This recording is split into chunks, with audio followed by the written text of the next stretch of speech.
And hello guys, once again, welcome back muli sa ating channel. Panibagong araw at panibagong reaction video na naman po tayo.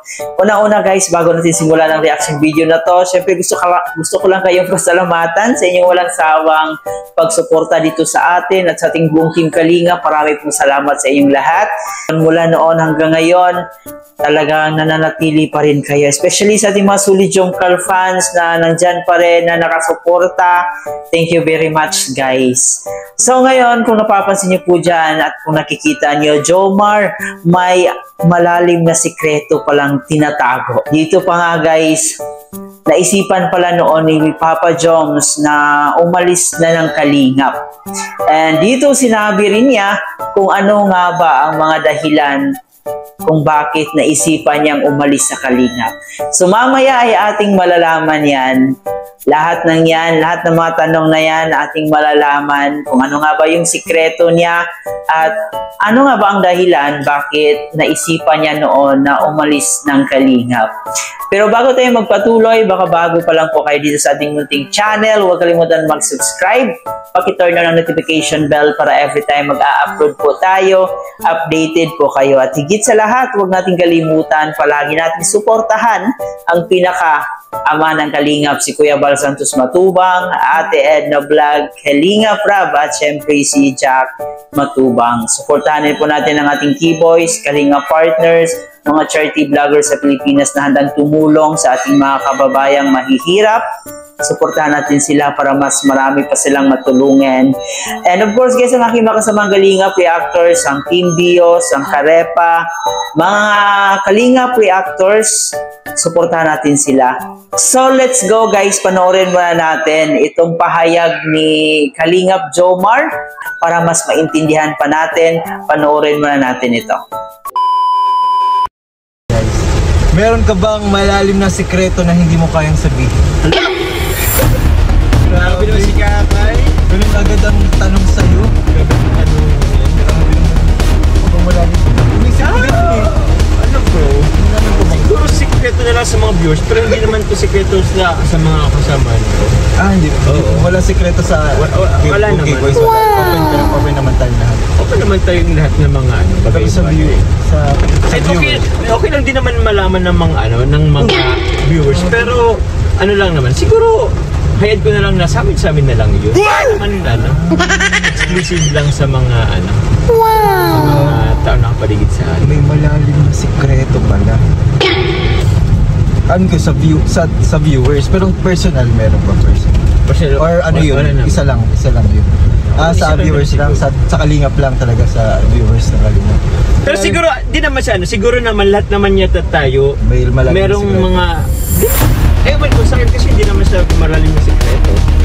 Pero mas prefer na lang na, okay, tayo lang naman yung mga kasama natin. Kasi di ba sabi naman, hindi naman kailangan isa publiko lahat.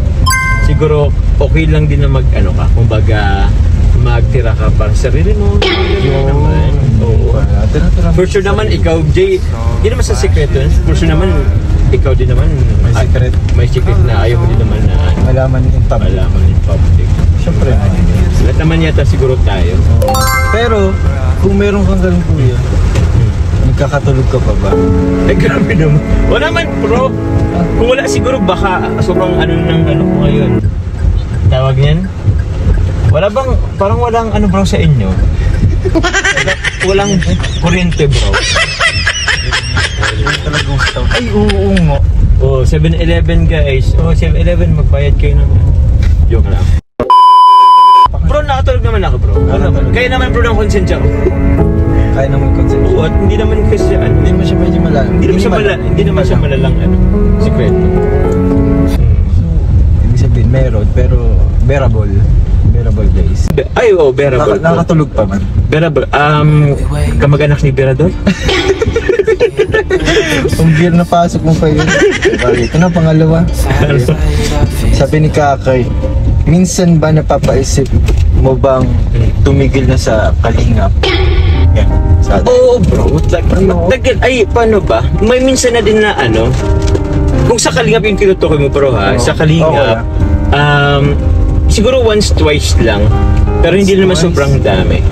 Oo, kasi masaya ko bro sa pamilya ng Kalinga. Masaya. Kaya ayoko din naman umalis. Pwede ba namin malaman kahit okay lang bang malaman namin yung rason? Rason? Siguro pinakauna siguro yung bashing.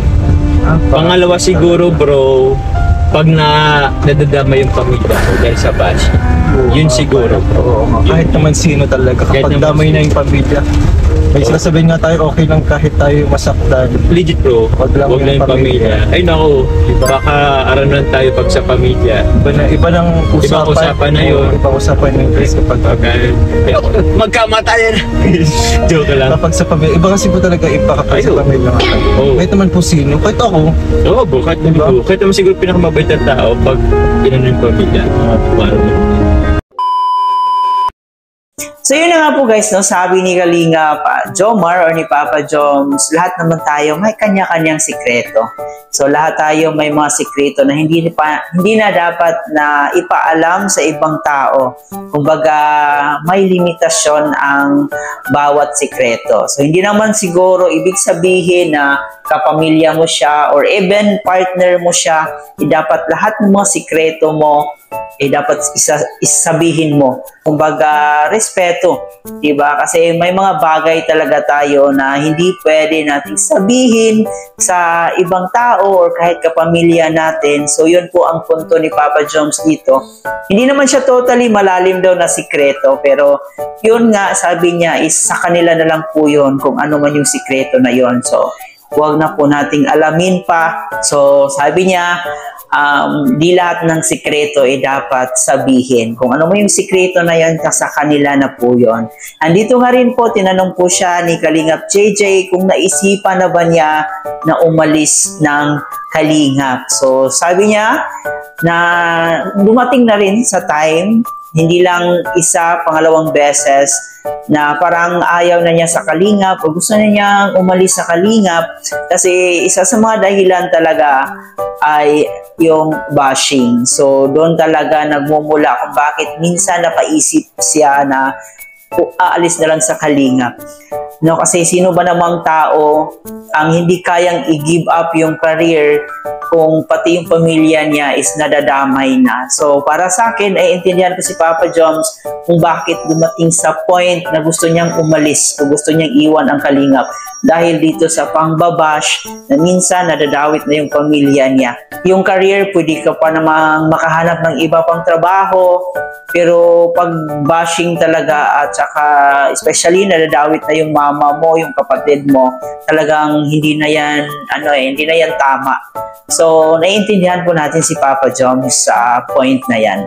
Pero siguro mas lamang sa kanya yung mga taong nagmamahal at sumusuporta sa kanya, and siguro pinaintindi niya sa kanyang pamilya or siguro binabalansi niya sa sarili niya kung ano ba dapat ang aking gagawin. Kaya siguro hanggang ngayon nananatili pa siya sa Kalingap kasi yun ang gusto niya Una pa lang gusto niyang tumulong, and siyempre dito na rin siya kumikita, dito rin siya nakilala, and siguro sa kanyang part, sa kanyang sarili na sabi niya na napaka-unfair naman na iiwan niya yung Kalingap kasi siguro para sa kanya malaki rin po yung utang na loob niya dito sa Matubang family dito sa Kalingap. So siguro mas nangingibabaw yung yung pagmamahal niya dito sa Kalingap. Pero siyempre nandun pa rin po ang pagmamahal niya sa kanyang pamilya. So sino ba namang anak na makikita yung magulang, yung mga kapatid na binabash ng mga tao. So masakit din po yun sa part ni Kalingap Jomar. Pero siguro iniisip na lang niya na ito ay mga pagsubok lamang. So dapat harapin ko itong mga pagsubok na to kasi alam ko na may hangganan rin po ang lahat. Diba? Dito sa mundong ating ginagalawan, especially pag influencer ka, vlogger ka, sikat ka, so marami talaga ang hatak sa'yo, lalong-lalo na kung nakikita nilang umaangat ka sa buhay, so marami talaga ang magka-didiskita sa'yo na hilahin ka pababa. Kaya yan po yung nangyayari kay Kalingap Jomar ngayon. And isa din po guys, ang magandang balita, no? Ito po yung napag-alaman lang po natin, and base po ito sa live na nakuha natin doon kay Carla, na muli raw babalik si Carla doon sa Albay. Hindi natin alam kung kasama ba si Kalingap Jomar, pero sana doon nila isushoot yung part 86. And ang isa pa sa pinaka-inaabangan po ng lahat, yung sagot nila doon sa part 85 kung pabor ba silang ititigil ang Jomcar hanggang 100 episode na lang. So malalaman natin sa siguro sa part 86 kung sino ang nag-yes at sino ang nag-no. So marami tayong aabangan guys sa Jomcar, kaya tumutok lang po kayo sa mga karagdagang update dito sa ating Kalingap, especially sa update dito sa ating Jomcar, kung matutuloy ba pagkatapos ng 100 episode ang Jomcar. So lahat naman tayo gustong matuloy, pero may desisyon na dapat nating respetuhin.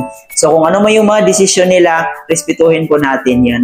So yan lang muna guys ang ating reaction video sa araw na to. Huwag kalimutan mag-like and share para mapanood pa tayo ng ating ibang sulit Jomcar fans at ng ating iba pang Kalingap supporters. Muli po, ito nga po pala si Chloe TV. Marami pong salamat.